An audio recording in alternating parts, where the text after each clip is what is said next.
রাজ্যে রাজনৈতিক পালাবদলের পর বিজেপি সরকার প্রতিষ্ঠিত হয়েছে।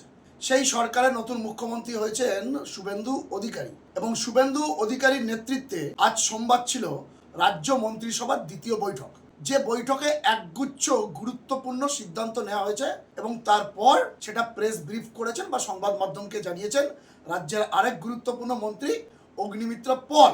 আপনাদের এ প্রসঙ্গে বলে রাখি, নতুন সরকারে এই মুহূর্তে রাজ্যের মন্ত্রীর সংখ্যা 6 জন। দেখুন, রাজ্যে 30 থেকে 35টা দপ্তর আছে, এখনো সব দপ্তর বন্টন হয়নি। শিক্ষা, স্বাস্থ্য, অর্থ, পর্যটন, তথ্য সংস্কৃতি, এই গুরুত্বপূর্ণ দপ্তরগুলি কিন্তু এখনো বন্টন হয়নি। খুব স্বাভাবিকভাবে যতক্ষণ না সমস্ত দপ্তর বিভিন্ন মন্ত্রীদের মধ্যে বন্টন হচ্ছে, ততক্ষণ পর্যন্ত সেই দপ্তরগুলি মুখ্যমন্ত্রীর হাতেই থাকে। যেহেতু দপ্তর বন্টন হয়নি, তাই মুখ্যমন্ত্রী ও পুলিশ মন্ত্রী শুভেন্দু অধিকারী সহ রাজ্যের আরো 5 মন্ত্রী অগ্নিমিত্র পল, দিলীপ ঘোষ, অশোক কীর্তনিয়া, নিশীথ প্রামাণিক এবং আদিবাসী উন্নয়ন মন্ত্রী ক্ষুদিরাম টুডুকে নিয়ে তারা একটি গুরুত্বপূর্ণ বৈঠক করেন, যেটা আগের সপ্তাহেই মুখ্যমন্ত্রী ঘোষণা করেছিলেন এবং সেখান থেকে যে বিষয়গুলি উঠে এলো তার মধ্যে বেশ কিছু চমকপ্রদ বিষয় আছে, আমি আলোচনা করব ধীরে ধীরে। তার আগে দ্বিতীয় মন্ত্রিসভার বৈঠকের পর রাজ্যের মন্ত্রী অগ্নিমিত্র পল মন্ত্রিসভার বৈঠকে নতুন সিদ্ধান্তগুলো নিয়ে ঠিক কি বললেন সেটা একবার শুনে নিন।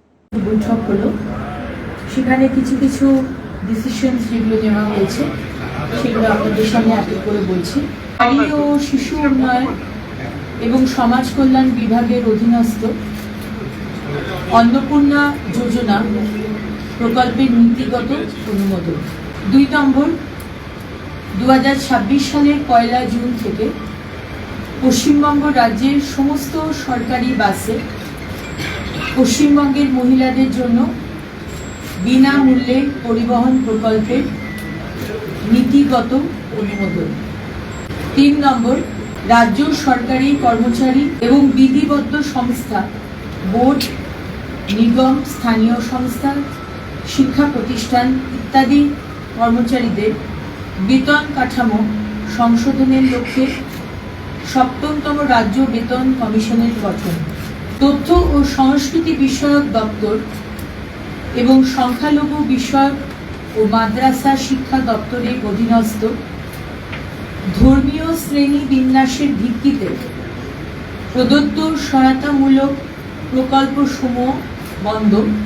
এই মাস চলবে, পরের মাস থেকে এটা বন্ধ করা হচ্ছে। পশ্চিমবঙ্গ সরকারের অধীনস্থ চাকরি ও সরকারি পদে অন্যান্য অনগ্রসর শ্রেণীর জন্য সংরক্ষণের শতকরা হার রাজ্য তালিকাভুক্ত অন্যান্য অনগ্রসর শ্রেণীর তালিকা পুনর্বিবেচনা এবং উপশ্রেণী বিভাগ বাতিলকরণ, মানে নতুন করে এনকোয়ারি হবে এবং হাইকোর্টের নির্দেশ অনুযায়ী যে সমস্ত গোষ্ঠীকে ইনক্লুড করার কথা বলা হয়েছে রাজ্য সরকার সেই বিষয়ে সিদ্ধান্ত নেবেন। যারা যারা লক্ষ্মীর ভাণ্ডার পেতেন তাদেরই নাম আবার করে অন্নপূর্ণার ভাণ্ডার, জাস্ট নামগুলো ট্রান্সফার হয়ে যাবে এই স্কিমে, ডাইরেক্ট ব্যাংক ট্রান্সফার হবে।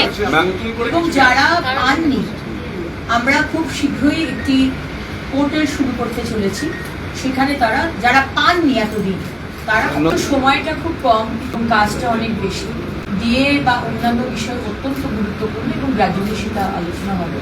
এখন রিসেন্ট যেটা আমাদের দেখতে হবে, যেটা আপনাকে বললাম, অন্নপূর্ণার ভাণ্ডার যা যা আমরা প্রতিশ্রুতি দিয়েছি, সরকারি বাসে বিনামূল্যে যাওয়া। আমরা শুনলাম রাজ্যের মন্ত্রী অগ্নিমিত্র পল রাজ্যের মুখ্যমন্ত্রী শুভেন্দু অধিকারীর নেতৃত্বে নবান্নের দ্বিতীয় মন্ত্রিসভার বৈঠকের পর গুরুত্বপূর্ণ সিদ্ধান্তগুলি তুলে ধরলেন এবং সেগুলি সংবাদ মাধ্যমকে জানালেন, যাতে রাজ্যের মানুষও জানতে পারে। যদিও এই বৈঠকে বকেয়া ডিএ নিয়ে কোনো আলোচনা হয়নি, সেটা নিয়ে কিন্তু আলোচনা হবে আগামী কোনো মন্ত্রিসভা। আমার যেটা মনে হচ্ছে, এখনো অর্থ দপ্তরের দায়িত্বে কেউ নেই, অর্থ দপ্তর বন্টন হয়নি। দেখুন, ভোটের আগে ভোট অ্যান্ড অ্যাকাউন্ট হয়েছে, পূর্ণাঙ্গ বাজেট হয়নি। জুন মাসে পূর্ণাঙ্গ বাজেট হবে, তারপরে নিশ্চয়ই এই বকেয়া ডিএর বিষয়টি উঠে আসবে বলে আমরা জানতে পারছি। কিন্তু এদিন যে গুরুত্বপূর্ণ সিদ্ধান্তগুলো নিলেন, তার মধ্যে বিজেপি সরকারে আসার আগে রাস্তার ধারে বড় বড় হোর্ডিং করে তাদের ইশতেহারে জানিয়েছিলেন যে সরকারি কর্মচারীদের জন্য 7ম পে কমিশন গঠন হবে 45 দিনের মধ্যে। সেই 7ম পে কমিশন যে গঠন হবে, সেই সিদ্ধান্তে এদিন কিন্তু সরকারিভাবে শিলমোহর দেয়া হলো মন্ত্রিসভার বৈঠকে। এরপর আরও একটি গুরুত্বপূর্ণ বিষয় উঠে এসছে, কোনো ধর্মীয় শ্রেণীবিন্যাসের জন্য আগের সরকারের আমলে যে প্রকল্প বা ভাতাগুলি ছিল সেগুলো কিন্তু বন্ধ করা হবে। এটাই শেষ মাস, অর্থাৎ সেই ধরনের যে প্রকল্প বা ভাতাগুলি ছিল সেই ভাতাগুলির আওতায় যারা উপভোক্তা ছিলেন, এটাই কিন্তু শেষ মাস। এরপর থেকে তারা সেই ভাতাটি পাবে না। মনে করা হচ্ছে যেহেতু ধর্মীয়ভাবে শ্রেণী বিন্যাসকরণ হিসাবে বলা হচ্ছে, অগ্নিমিত্রা পল বিস্তারিত বলেননি। তিনি বলেছেন নোটিফিকেশন জারি করা হলে তাদের বিস্তারিত থাকবে। কিন্তু রাজনৈতিক মহলে যে চর্চা চলছে, সম্ভবত সংখ্যালঘু সম্প্রদায়ের যে ইমাম মুয়াজ্জেম ভাতা এবং হিন্দু সম্প্রদায়ের যে পুরোহিত ভাতা, সেটা হয়তো বন্ধ করতে চলেছে নতুন রাজ্য সরকার। এর পাশাপাশি মাদ্রাসা উন্নয়ন প্রকল্পে যে বরাদ্দ, সেই বরাদ্দ কিন্তু আপাতত বন্ধ থাকবে। সেটা নিয়ে কিছু একটা এনকোয়ারি হবে বলে ইঙ্গিত দেওয়া হচ্ছে। তারপর সেটা নিয়ে পরবর্তীকালে ভাবনা চিন্তা হবে। সপ্তম পে কমিশনের শিলমোহরের পর এটা গেল একটা গুরুত্বপূর্ণ বিষয়। এর বাইরে ওবিসি, যে ওবিসি সংরক্ষণ নিয়ে মহামান্য হাইকোর্টে একটা মামলা হয়েছিল, সেই ওবিসি সংরক্ষণ কিন্তু আপাতত বন্ধ করা হচ্ছে। হাইকোর্টে ওবিসির যে সংখ্যাটি নিয়ে মামলা হয়েছিল, সেখানে অনেক সন্দেহভাজন রয়েছে। সে কারণেই সেটা এনকোয়ারি করার পর পরবর্তী পদক্ষেপ নেওয়া হবে। এর বাইরে যেটা গুরুত্বপূর্ণ ঘোষণা, দেখুন, লক্ষ্মীর ভাণ্ডার মমতা বন্দ্যোপাধ্যায় 2021 সালে তৃতীয়বার সরকারে আসার পর, মুখ্যমন্ত্রী হওয়ার পর লক্ষ্মীর ভাণ্ডার প্রকল্প চালু করেছিলেন। সেই লক্ষ্মীর ভাণ্ডারের কিন্তু সামাজিকভাবে এবং রাজনৈতিকভাবে একটা বড় প্রভাব কিন্তু বা একটা বড় ফসল কিন্তু মমতা বন্দ্যোপাধ্যায় বিভিন্ন নির্বাচনে তুলতে পেরেছিলেন। নতুন সরকার সেই প্রকল্প কিন্তু বন্ধ করছে না এবং তারা আগে থেকেই জানিয়েছিল লক্ষ্মীর ভাণ্ডারের নাম পরিবর্তিত হয়ে সেটা নতুন সরকারের আমলে হয়েছে অন্নপূর্ণা ভাণ্ডার, এবং উপভোক্তারা যে 1500 এবং 1700 টাকা করে পেতেন, সেটা বাড়িয়ে করা হয়েছে 3000। এতদিন এটা মৌখিকভাবে ছিল। এদিন মন্ত্রিসভার দ্বিতীয় বৈঠকে সেটাতে সরকারি শিলমোহর দেওয়া হলো এবং রাজ্যের মন্ত্রী অগ্নিমিত্রা পল প্রেস মিট করে জানিয়ে দিলেন, যেমনটি তারা কথা দিয়েছিলেন, যেমনটি মুখ্যমন্ত্রী শুভেন্দু অধিকারী জানিয়েছিলেন, যে 1 জুন থেকেই সেই অন্নপূর্ণা ভাণ্ডার চালু হয়ে যাচ্ছে।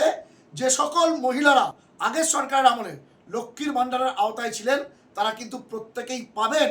ব্যতিক্রম এই উপভোক্তাদের মধ্যে কিছু মানুষ হয়তো মারা গেছে, কিন্তু তাদের সেই অ্যাকাউন্টটা বন্ধ হয়নি, সেটা ভেরিফাই হবে। কিছু মানুষের নাম ডিলিট হয়ে গিয়েছে এসআইআর এর পরে, সেটা ভেরিফাই হবে। এর বাইরে যারা অ্যাডজুডিকেশন হয়ে আছেন, অর্থাৎ যারা ট্রাইব্যুনালে অ্যাপিল করেছেন ভোটার তালিকায় নাম তোলার জন্য, তারা পাবেন। এবং যারা সিএ অ্যাপ্লাই করেছেন এখনও সার্টিফিকেট পাননি, তারাও কিন্তু পাবেন। এবং এটা 1 জুন থেকে চালু হয়ে যাচ্ছে। নতুন পোর্টাল খোলা হবে এবং ডিবিটি অর্থাৎ ডাইরেক্ট ব্যাংক ট্রান্সফারের মাধ্যমে সেটা কিন্তু দেওয়া হবে। ফলে আপনারা প্রত্যেকেই দেখে নিন, আপনার যে অ্যাকাউন্টে লক্ষ্মীর ভাণ্ডার ঢুকতো, তার সঙ্গে যে ব্যাংকের ডিবিটি লিঙ্কটা করা আছে কিনা, এটা আপনারা কিন্তু একবার চেক করে নেবেন। কারণ 1 জুন থেকেই অন্নপূর্ণা ভাণ্ডার ঢুকছে, লক্ষ্মীর ভাণ্ডারের উপভোক্তারা পাবেন। নতুন যারা অ্যাপ্লিকেশন করছেন তারাও কিন্তু ভেরিফিকেশনের পরে পাবেন। আরেকটি গুরুত্বপূর্ণ ঘোষণা, যেটাও আগে তারা বলেছিলেন, যে সরকারি বাস, ভালো করে শুনবেন, এটাও মহিলাদের জন্য একটা প্রকল্প। সরকারি বাস সেটা স্থানীয় পর্যায়ে হোক বা দূরপাল্লার হোক। দূরপাল্লা মানে কি? ধরুন ধর্মতলা থেকে আসানসোল যাবেন, সরকারি বাস। দূরপাল্লার বাস, ধর্মতলা থেকে ধরুন শিলিগুড়ি যাবেন, সরকারি বাস। ধর্মতলা থেকে ধরুন দীঘা যাবেন, অনেকেই যান দীঘা, সরকারি বাস যদি হয়, অর্থাৎ দূরে যান অথবা আপনি 5 কিলোমিটার 10 কিলোমিটার যান, সমস্ত সরকারি বাসেই এখন থেকে মহিলারা বিনামূল্যে সওয়ারি করতে পারবেন, বিনামূল্যে যাতায়াত করতে পারবেন। এবং সেটা কিন্তু 1 জুন থেকে। তবে বিনামূল্যে কিন্তু তারাই সওয়ারি করতে পারবেন যারা এই রাজ্যের নাগরিক হবেন, এই রাজ্যের অর্থাৎ এই বাংলার ভোটার হবেন, তারাই পারবেন। ভিন রাজ্যের কোনো মহিলা এলে কিন্তু তাদেরকে যথারীতি ভাড়া দিতে হবে। খুব স্বাভাবিকভাবে নবান্নে উপস্থিত সংবাদ মাধ্যমের প্রতিনিধিরা মন্ত্রী অগ্নিমিত্রা পলকে জিজ্ঞাসা করেন যে সরকারি বাসের সংখ্যা খুবই নগণ্য, সেটা নিয়ে তারা কি চিন্তা ভাবনা করছেন? সরকারি বাসের সংখ্যা কি এখন রাস্তায় বেশি হবে? সেটা নিয়ে অগ্নিমিত্রা পল স্পষ্ট কিছু করেননি। তিনি বলেছেন নিশ্চয়ই তাদের সিদ্ধান্ত হবে। হ্যাঁ, এটাও ঠিক, পরিবহন দপ্তরের মতো গুরুত্বপূর্ণ দপ্তরও কিন্তু এখনো বন্টন হয়নি। পূর্ণাঙ্গ মন্ত্রিসভা গঠন হওয়ার পর, পূর্ণাঙ্গ বাজেট পেশ করার পর ধীরে ধীরে আগামী প্রকল্পগুলো চলবে। তবে অগ্নিমিত্রা পল একটা হিন্টস দিয়েছেন বা একটা ইঙ্গিত করে রেখেছেন, এখন থেকে ব্যাটারি চালিত পরিবেশ বান্ধব বাস তারা কিন্তু রাজ্য সরকারের পক্ষ থেকে আরও রাস্তায় বাড়ানোর পরিকল্পনা নিয়েছেন। এটাই ছিল দ্বিতীয় মন্ত্রিসভার বৈঠকে গুরুত্বপূর্ণ সিদ্ধান্ত, যেখানে কিন্তু অন্নপূর্ণা ভাণ্ডার, মহিলাদের সরকারি বাসে ফ্রি, ওবিসি যে সংরক্ষণ সেটা নিয়ে নতুন করে ভেরিফিকেশন মহামান্য কলকাতা হাইকোর্টের নির্দেশ অনুসারে। এর পাশাপাশি সপ্তম বেতন পে কমিশন, সেটাতেও শিলমোহর তার পরিকাঠামো গঠন করার জন্য ধীরে ধীরে সেটাও হবে। যদিও ডিএ নিয়ে এখনই কোনো আলোচনা হয়নি, আমার যা ধারণা বা রাজনৈতিক মহলে যে চর্চা শুনছি, বকেয়া ডিআর বিষয়টি বাজেট পেশের সময় কিছু একটা ঘোষণা হবে বলে আমরা জানতে পারছি, বা তারা আগেও হয়ে যেতে পারে পরবর্তী মন্ত্রিসভার বৈঠকে। এর পাশাপাশি একটি গুরুত্বপূর্ণ ঘোষণা হয়েছে, এটা নিয়ে অনেকের দ্বিমত আছে, যে ইমাম মুয়াজ্জেম অথবা পুরোহিত অর্থাৎ বিভিন্ন ধর্মের যারা প্রার্থনা করেন তাদেরকে আগের সরকার কিন্তু মাসে মাসে একটা ছোট্ট অ্যামাউন্ট হলেও অনুদান দিয়ে আসছিল। এবারে যেহেতু ধর্মীয় শ্রেণীবিন্যাসের ভিত্তিতে যে প্রকল্প ছিল বা যে ভাতা ছিল সেটা বন্ধ করার কথা বলা হয়েছে, সুতরাং মনে করা হচ্ছে এই ইমাম মুয়াজ্জেম ভাতা এবং পুরোহিত ভাতা কিন্তু আগামী মাস থেকে আর পাওয়া যাবে না, এই মাসটাই শেষ। যদিও অগ্নিমিত্রা পল ইমাম মুয়াজ্জেম কিংবা পুরোহিত এই শব্দগুচ্ছগুলি উচ্চারণ করেননি। তিনি বলেছেন যখন বিস্তারিত সরকারি নোটিফিকেশন জারি করা হবে, বিজ্ঞপ্তি জারি করা হবে, সেখানে বিস্তারিত লেখা থাকবে। কিন্তু রাজনৈতিক মহল মনে করা হচ্ছে ইমাম মুয়াজ্জেম এবং পুরোহিত ভাতা কিন্তু আগামী মাস থেকে আর পাওয়া যাবে না। এই ছিল এদিন মন্ত্রিসভার বৈঠকে গুরুত্বপূর্ণ সিদ্ধান্ত। আগামী বৈঠকের দিকেও আমাদের নজর থাকবে। রাজ্যের বাকি গুরুত্বপূর্ণ দপ্তরগুলিতে কারা মন্ত্রী হন সেদিকেও আমাদের নজর থাকবে। এবং জুন মাসে শোনা যাচ্ছে পূর্ণাঙ্গ বাজেট পেশ করবে নতুন রাজ্য সরকার, সেখানেও কিন্তু একাধিক জনমুখী প্রকল্পের ঘোষণা হতে পারে বা কিছু প্রকল্প হয়তো বন্ধও করা হতে পারে, সেদিকেও আমাদের নজর থাকবে। আপাতত এইটুকু, যেগুলো কিন্তু একজন সাধারণ নাগরিক হয়ে আমার আপনার প্রত্যেকের জানার অধিকার আছে। এবং মন্ত্রিসভার বৈঠকের পর সেই কারণেই অগ্নিমিত্রা পল প্রেস মিট করে রাজ্যবাসীকে জানিয়ে দিলাম, সেই বিষয়টি আপনাদের সামনে তুলে ধরলাম। আপাতত এই পর্যন্ত। এক্ষেত্রে আপনাদের মূল্যবান মন্তব্য কমেন্ট বক্সে লিখতে ভুলবেন না। আপনাদের গুরুত্বপূর্ণ মতামত ও পরামর্শ খবরওয়ালা সোমনাথ ইউটিউব চ্যানেলকে আরও সমৃদ্ধ করবে। যদি আপনাদের কিছু এনকোয়ারি থাকে, যদি কোনো প্রকল্পে আপনারা কিভাবে আবেদন করবেন জানতে চাইছেন, বা প্রকল্পে ইতিমধ্যেই নাম থাকলে কোনো রকম সমস্যা হচ্ছে সেই প্রকল্পে নতুন করে আপডেট করতে, যে কোনো কিছু যদি জানার ব্যাপার থাকে আপনারা অবশ্যই কমেন্ট করে জানাবেন।